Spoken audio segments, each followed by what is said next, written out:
பார்த்துனே நாளைக்கான பிரம்மல பார்த்தீங்கன்னா சேரன் சந்தா காலத்துல தாலி கட்ட போறாங்க. அந்த டைம் பார்த்து சந்தாவுடைய ஆளுங்க வண்டியில வந்து இறங்கிட்டு ஷூட் பண்றாங்க. அந்த சவுண்டு கேட்டதுமே அங்க உள்ளவங்க எல்லாருமே ரொம்பவே பயந்து போறாங்க. அடுத்து அந்த நபர் சேரன் கிட்ட, சந்தா நான் கல்யாணம் பண்ணிக்க வேண்டிய பொண்ணு, அவ கழுத்துல தாலி கட்டினா இந்த நிமிஷமே உங்க எல்லாரையும் ஷூட் பண்ணிட்டு நான் ஜெயிலுக்கு போயிடுவேன்னு சொல்லிட்டு மிரட்டுறாங்க. அனீஷ் அவங்கள பார்த்ததுமே வேகமோட வந்து காலில் விழுந்து கதறாங்க. தயவு செய்து எங்களை மன்னிச்சிடுங்க, என் தங்கச்சிட்டு கல்யாணத்தை நடத்த விடுங்கன்னு சொல்லிட்டு எவ்வளவு கெஞ்சி பாக்குறாங்க. ஆனா அந்த நபர் முடியவே முடியாது. சந்தா நான் கல்யாணம் பண்ணிக்க வேண்டிய பொண்ணு, என்னையே ஏமாத்தி நீ கல்யாணம் பண்றதுக்காக கூட்டிட்டு வந்துட்டியான்னு சொல்லிட்டு ரொம்பவே கோவப்படுறாங்க. இவங்க பண்றதை பார்த்துட்டு நடேசன் எழுந்து, அவ்வளவு தைரியம் தான் நீ வந்து ஷூட் பண்றா பாக்கலான்னு சொல்லிட்டு கோவமா சண்டை போடுறாங்க. அதை ரொம்பவே கோவமா சண்டை போடுறாங்க. எல்லாருமே தைரியமா சொல்றாங்க, ஒன்னும் சின்ன குழந்தைங்க கிடையாது, அவங்க 2 பேருமே மேஜர், சட்டப்படி அவங்களுக்கு கல்யாணம் பண்றதுக்கான எல்லா தகுதியுமே இருக்கு, என்னதான் நினைச்சாலும் இந்த கல்யாணத்தினால நிறுத்த முடியாது, அவங்க 2 பேருக்கும் கல்யாணம் நடந்தே ஆகும் அப்படின்னு சொல்லிட்டு நடேசன் சொல்றாங்க. சேரன் கிட்ட, நீ எதுக்கிட்ட தாலி கட்டுறத நீ பாட்டின, அவ கழுத்துல தாலியை கட்டுறா பாத்துக்கலாம் அப்படின்னு சொல்லிட்டு கோவப்படுறாங்க. ரொம்ப கெத்தா சந்தா கழுத்துல தாலியை கட்டுறா அப்படின்னு சொல்றாங்க. அடுத்து சேரனும் சந்தா காலத்துல தாலி கட்ட போறாங்க. என்னை மீறி நீ தாலி கட்டினா இந்த நிமிஷமே அவளை நான் சுட்டுருவேன் அப்படின்னு சொல்லிட்டு ஒரு பக்கம் அந்த நபர் மிரட்டுறாங்க. அடுத்து, உன்னால முடிஞ்சா நீ போயிட்டு போலீஸ் கிட்ட கூட்டிட்டு வாடா, போலீஸே இந்த கல்யாணத்தை நடத்தி வைப்பாங்க அப்படின்னு சொல்றாங்க. அதுன்னு கேள்விப்பட்டு போலீஸ் அந்த இடத்துக்கு வந்துடுறாங்க. இந்த நடேசன் போலீஸ் கிட்ட நடந்த விஷயத்த சொல்றாங்க. அவங்க 2 பேருமே உயிருக்கு உயிரை காதலிச்சு மனப்பூர்வமா அவங்க சமூகத்தோட தான் இந்த கல்யாணமே நடக்குது.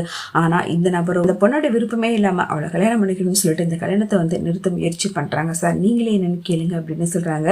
அடுத்து போலீஸ் அந்த நபரை எல்லாரையும் மிரட்டி அங்கிருந்து அனுப்பி வைக்கிறாங்க. அவங்க 2 பேரும் விருப்பப்பட்டுதானே கல்யாணம் பண்ணிக்கிறாங்க, இந்த கல்யாணத்தை நிறுத்துறதுக்கு எந்த ஒரு அதிகாரமும் உங்களுக்கு கிடையாது, அந்த பொண்ணு இந்த கல்யாணம் வேணான்னு சொல்லிட்டு வேணா கூட்டிட்டு போங்க, அதே மீறி நீ ஒண்ணுமே இந்த இடத்துல இருந்து பண்ண முடியாது அப்படின்னு சொல்லிடுறாங்க. ஒண்ணுமே பண்ண முடியாம நிக்கிறாங்க. எல்லாரும் முன்னாடியும் சேரன் சந்தாவுடைய கழுத்துல தாலி கட்டுறாங்க. அடுத்து சந்தாவும் சேரனும் நடேசன் காலில் விழுந்து ஆசீர்வாதம் வாங்குறாங்க. நீங்க மட்டும் இல்லைன்னா கண்டிப்பா இந்த கல்யாணம் நடந்திருக்காதுப்பா அப்படின்னு சொல்லிட்டு ரொம்பவே எமோஷனலா பேசுறாங்க. இது சேரனையும் சந்தாவையும் தன்னுடைய வீட்டுக்கு கூட்டிட்டு வராங்க.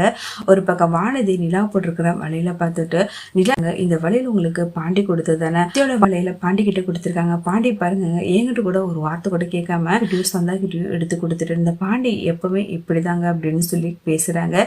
இதை புரிஞ்சுக்கிட்ட நிலா, தயவு செய்து வானதி தப்பா நினைச்சுக்காங்க, பாண்டி கொடுத்தனாலதான் இந்த வலையில நான் போட்டுக்கிட்டேன், இப்போ ஒன்றும் பிரச்சனை இல்லை, இந்த வலையில் இருந்தாங்க நீங்களே போட்டுக்கங்க அப்படின்னு சொல்லிட்டு கலட்டுறாங்க. ஆனா வானதியோ, வேணா பாண்டி உங்களுக்கு ஆசைப்பட்டு தானே கொடுத்துருக்கு, நான் உங்ககிட்ட இருந்து வாங்கணும்னு தெரிஞ்சுச்சுன்னா கண்டிப்பா பாண்டி கோவப்படும், கல்யாணம் முடிச்சு வந்ததும் அதுக்கப்புறமா நீ என்கிட்ட கொடுக்குற மாதிரி கொடுத்துருங்க, அந்த வலையில நான் வாங்கிக்கிறேன் அப்படின்னு சொல்றாங்க. நிலாவோ அதை நினைச்சு ஃபீல் பண்றாங்க, வலையில உங்களுக்கு தான், கண்டிப்பா நான் உங்ககிட்டயே கொடுத்துறேன் அப்படின்னு சொல்றாங்க.